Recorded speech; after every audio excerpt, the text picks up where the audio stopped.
Custa o liderado, a loita do dianteiro cercedense Manu Barreiro con aira que lle custou perder un dente. Así rematou un dos goleadores da categoría, sen dentes e cunha fenda na cabeza, pero satisfeito cos puntos. Non foi un partido de moitas ocasións. De feito, o Cerceda Racing de Ferrol resolveuse cun autogol de Santi Silvar mediado o primeiro tempo. Foi logo dunha xogada de Franquira o mellor do partido pola banda dereita e o vento condicionou o despexe de Silvar. É verdade que é unha vitória importante, pero non é decisiva, non? Quedan moitos partidos, hai que ir a campos moi complicados e, bueno, eu valoro moito porque o meu equipo peleou e traballou e mereceu a vitória e, bueno, hai que seguir para diante.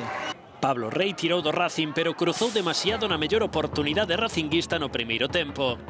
O Cerceda demostrou ser a mellor defensa do campeonato, ese equipo que só encaixou 10 goles en toda a liga e o contragolpe mesmo puido facer un segundo tanto.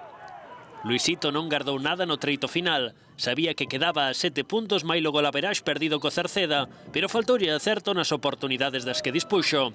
Pablo salvou unha falta botada por Pablo Rey e Marcos Suárez quitoulle a Rafa Mella un balón onde o canteirán tiña unha mellor posición.